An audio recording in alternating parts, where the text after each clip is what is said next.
الحمد للہ وکفی وسلام علی عبادہ الذین اصطفی اما بعد۔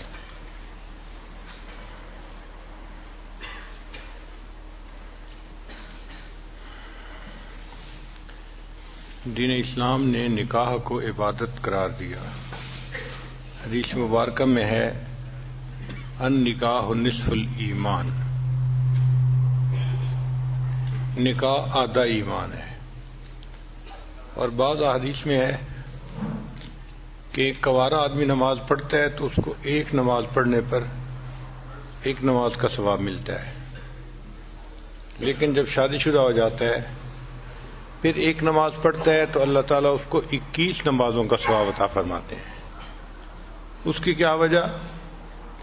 کہ اب اس کے اوپر حقوق العباد آ گئے۔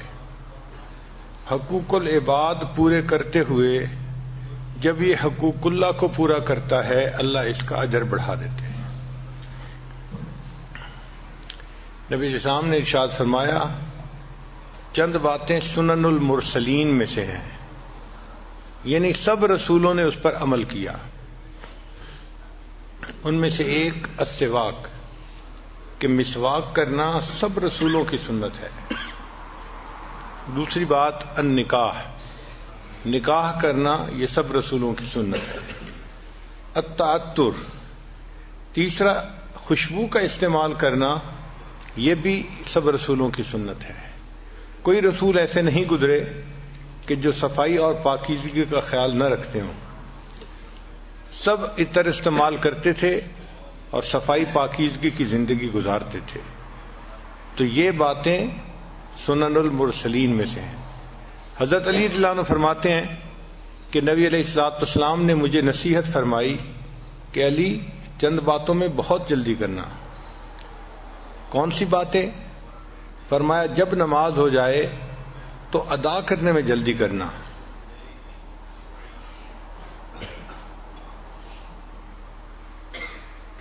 اور دوسرا جب بیٹی جوان ہو جائے اور اس کا جوڑ کا رشتہ مل جائے تو اس کا نکاح کرنے میں جلدی کرنا، اس میں دیر نہ کرنا۔ اور تیسری بات کہ اگر تمہارے اوپر کوئی قرض ہو جائے تو قرض کو ادا کرنے میں جلدی کرنا۔ اور چوتھی بات کہ جب کوئی بندہ فوت ہو جائے تو اس کے کفن دفن کے اندر جلدی کرنا۔ 4 چیزوں میں جلدی کرنے کا حکم مجھے نبی علیہ الصلوۃ والسلام نے عطا فرمایا۔ چنانچہ ماں باپ کی ذمہ داری بنتی ہے کہ بیٹا یا بیٹی جب جوان ہو جائیں تو جتنا جلدی پاسبل ہو اچھا رشتہ مل جائے، مناسب رشتہ، ان کا نکاح کر دینا چاہیے، کیونکہ ہم نے یہ دیکھا ہے جہاں نکاح سستا ہوتا ہے وہاں زنا مہنگا ہوتا ہے، اور جہاں نکاح مہنگا ہوتا ہے وہاں زنا سستا ہوتا ہے۔ بہت ساری جگہوں پہ بدکاری اس لیے زیادہ ہوتی ہے کہ ماں باپ شادیاں جلدی نہیں کرتے، جس کی وجہ سے نوجوان بچے گمراہی کا شکار ہو جاتے ہیں۔ اب اس کی سزا صرف ان نوجوان بچوں ہی کو نہیں ملتی، بلکہ علماء نے لکھا ہے ان کے ماں باپ کو بھی اس کی سزا ملتی ہے۔ یعنی بدکاری تو کی بچے نے، مگر وہ بدکاری بچے کے نام اعمال میں بھی لکھی گئی، ماں باپ کے بھی نام اعمال میں، چونکہ وہ شادی کر نہیں رہے اس کی۔ تو دیکھیں کہ ماں باپ کو خواہ مخواہ جو ہے وہ عذاب میں گرفتار ہونا پڑے گا، اس لیے کہ وہ وقت پہ اپنے بچوں کا فرض ادا نہیں کریں گے۔ جب شادی ہو جائے تو میاں بیوی کو چاہیے کہ آپس میں بہت الفت محبت کی زندگی گزاریں۔ جتنا محبت پیار کی زندگی گزاریں گے اتنا اللہ تعالیٰ کے ہاں سے ان کو اجر اور ثواب ملے گا۔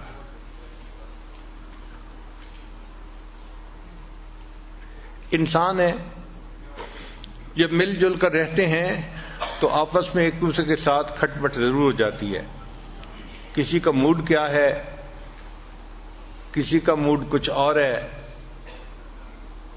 اور کئی مرتبہ دوسرے کے انڈرسٹینڈ کرنے میں بھی مشکل ہوتی ہے، غلط فہمی ہو جاتی ہے۔ تو اس وجہ سے آپس میں رنجشیں بھی ہو جاتی ہیں، مگر گھر کے ماحول کو اچھا رکھنا، محبت پیار والا رکھنا، یہ مرد کی ذمہ داری ہوتی ہے۔ مرد کے اندر 4 خوبیاں ہونی چاہیے. سب سے پہلی خوبی کہ وہ رسپانسبل ہو. بعض نوجوان بہت irresponsible ہوتے ہیں، وہ بیوی کی ذمہ داری نہیں لیتے اپنے اوپر. مثلا گھر کے معاملے میں بیوی کو اپنی ماں کے حوالے کر دیں گے اور بیوی کو کہیں گے بس میری امی کو تم نے خوش رکھنا ہے، خود ایک طرف ہو جائیں گے. اب ایک طرف ایک چھوٹی عمر کی ناتجربہ کار سی بچی ہے اور دوسری طرف جو ساس صاحبہ ہوتی ہیں وہ ماشاء اللہ سبحان اللہ، اس کو کہتے ہیں بہو اناڑی اور ساس کھلاڑی. تو کیا ہوتا ہے کہ وہ بہو چند ہی دنوں میں اس بچی کو ناک آؤٹ کر دیتی ہے اور خاوند اور اس کے درمیان کی ایکویشن کو بھی خراب کر دیتی ہے. ہمارے بڑوں نے یہ لکھا ہے کہ جب شادی کرنے کا وقت ہو تو جس طرح انسان رشتے کے لیے لڑکے کو دیکھتا ہے اسی طرح لڑکے کی والدہ کو بھی دیکھنا چاہیے کہ طبیعت کی کیسی ہے. اگر نیک طبیعت کی ہے اور نرم طبیعت کی ہے تو وہ گھر کو آباد کر لے گی اور اپنے بچے کو بھی گھر آباد کروانا سکھائے گی. ہم نے اپنے گھر میں دیکھا ہے ہماری والدہ صاحبہ ماشاءاللہ بہت نیک طبیعت کی تھیں اور نرم طبیعت کی تھیں، تو ساری زندگی ہم نے اپنے بڑے بھائیوں کو ڈانٹ پڑتے دیکھا. جب ذرا کوئی بات ہوتی تو امی بیٹوں کو ڈانٹتی تھی کہ تم کیوں اس کے ساتھ جو ہے وہ اچھا سلوک نہیں کر رہے، کیوں اس کو خوش نہیں رکھتے. ایک دفعہ میرے ایک بڑے بھائی نے آگے سے لاجک پیش کی، امی آپ دیکھیں اس میں میرا قصور نہیں اس کا قصور ہے. تو پھر امی نے آگے سے جواب دیا کہ مجھے پتہ ہے نا، جب میں رشتہ لینے گئی تھی تو میں نے اس کے ماں باپ کو کہا تھا کہ میں اس بچی کو خوش رکھوں گی، تو میں تو ہمیشہ اس بچی ہی کی سائڈ لوں گی، تمہیں ٹھیک ہونا پڑے گا. تو مجھے پھر اب احساس ہوتا ہے کہ دیکھو ہمارے بڑے اپنے بات کا اپنے بول کا کتنا لحاظ رکھتے تھے. اور واقعی رشتہ جب لینا ہوتا ہے نا اس وقت تو اس طرح بچ کے بات کرتے ہیں کہ جی ہم تو اس بچی کو اپنی بیٹی بنائیں گے اور خوش رکھیں گے اور ہم تو اس کو بہت اچھی طرح سے رکھیں گے. لیکن وہ جو رشتہ مانگتے ہوئے کی کیفیت ہوتی ہے وہ چند دن کی بات ہوتی ہے. جب رشتہ ہو جاتا ہے پھر یوں سمجھ لیتے ہیں کہ یہ کہیں گری پڑی چیز تھی اور اس کا تو کوئی سہارا ہی نہیں تھا اور ہم اس کو اٹھا کے لے آئے، حالانکہ اس کو ماں باپ نے آزاد جنا ہے اور وہ ماں باپ کے ساتھ عزت کی زندگی گزار رہی تھی. تو گھر کے اندر بیوی کو عزت قدر سے رکھنا یہ خاوند کی ذمہ داری بنتی ہے. اس کو کسی کے حوالے کر دینا یہ غلط بات ہے. ہم نے بعض جگہ پہ دیکھا کہ 4 بھائی ہیں اور چاروں کی بیویوں کا کنٹرول ان کی بڑی بہن کے پاس ہے، یعنی بڑی نند جو ہے نا وہ پورے گھر کو کنٹرول کر رہی ہے. اب حیرت ہوتی ہے دیکھ کے کہ بھئی شادی اس کی ہوئی ہے خاوند کے ساتھ اور اس کو حکم جاری ہو رہا ہے کہیں اور سے. حتیٰ کہ اب ان بھائیوں کی بیٹیوں کی شادیاں جب ہوتی ہیں تو ان کے جہیز بھی نند خریدتی ہے. نند نے کہہ دیا یہ لینا ہے تو لینا ہے، نہیں کہہ دیا تو نہیں. جیسے اس کی تو اپنی کوئی مرضی ہے ہی نہیں، حالانکہ اس کی اپنی بیٹی کی شادی ہے مگر نند کے حوالے کر دیا. اب نند راج کر رہی ہے، نہ اس کے سامنے بھائی بول سکتے ہیں نہ اس کے سامنے بھابیاں بول سکتی ہیں. تو اس طرح اپنی بیوی کو ساس کے حوالے کر دینا، نند کے حوالے کر دینا یہ غلط بات ہے. یہ اپنی جگہ بات ٹھیک ہے کہ ساس اور نند کا بڑا احترام ہوتا ہے مگر ہر چیز کی اپنی ایک لیمٹ ہوتی ہے. میاں بیوی کی اپنی زندگی محبت و پیار سے رہے یہ زیادہ ضروری ہے بنسبت اس کے کہ حکم کسی اور کا چلے. اچھا کئی نوجوان ایسے irresponsible ہوتے ہیں کہ گھر کے کاموں میں دلچسپی نہیں لیتے. مثلا بیوی کب سے کہہ رہی ہے وہ واش روم کا جو شاور ہے نا وہ لیک کر رہی ہے اور پورے واش روم میں ہر وقت پانی رہتا ہے تو پلیز اس کو ٹھیک کروا دیں. ایک دفعہ یاد کروایا، دوسری دفعہ کروایا، تیسری دفعہ کروایا، آہو میں بھول گیا تھا مجھے یاد نہیں رہا تھا. یہ جو آپ کہتے ہیں نا میں بھول گیا تھا مجھے یاد نہیں رہا تھا، یہ چھوٹی سی چیز نہیں ہے. اللہ کے ہاں بہت بڑی کوتاہی لکھی جاتی ہے کہ مرد کو گھر کا کام بتایا جائے اور وہ اس کام کو ذمہ داری سے نہ کروا سکے. بعض تو ایسے شہزادے ہوتے ہیں کہ گارڈننگ کا کام بھی بیوی کے ذمہ لگا دیتے ہیں. کہ وہ گارڈننگ کا جو کام ہے وہ مالی سے خود ہی کروا لو. بھئی بیوی آپ کی ہے، پردہ نشیں ہے، نیک ہے، اس کے ذمہ یہ کام کیوں لگا رہے ہو؟ یہ کام تو مرد کا ہے، مرد کو کرنا چاہیے.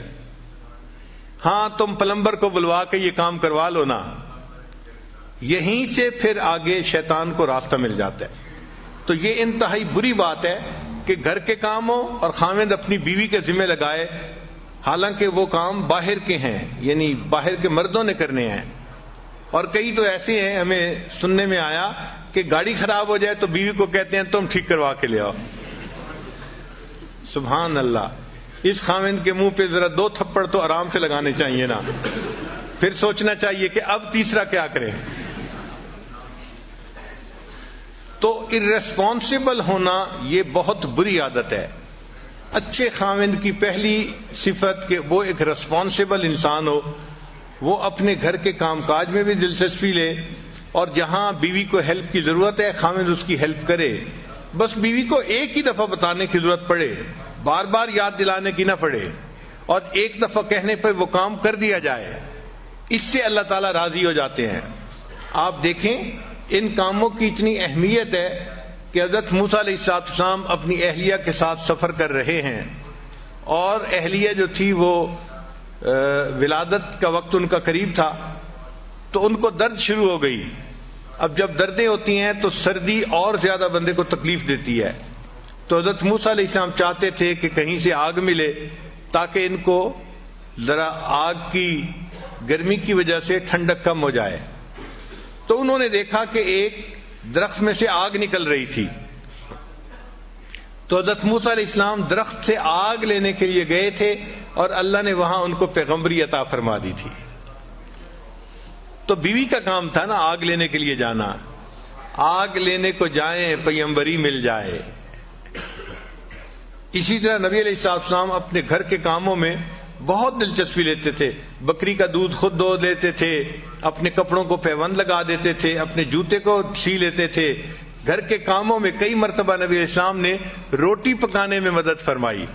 ایک مرتبہ فاطمہ الزہرا اللہ نے روٹی بنا رہی تھی، نبی علیہ السلام تشریف لے گئے، اور نبی علیہ السلام نے کہا کہ فاطمہ کچھ روٹیاں میں لگاتا ہوں. تو نبی علیہ السلام نے کچھ روٹیاں تنور کے اندر لگائیں. تو گھر کے کاموں میں دلچسپی لینا یہ مرد کی ذمہ داری بنتی ہے.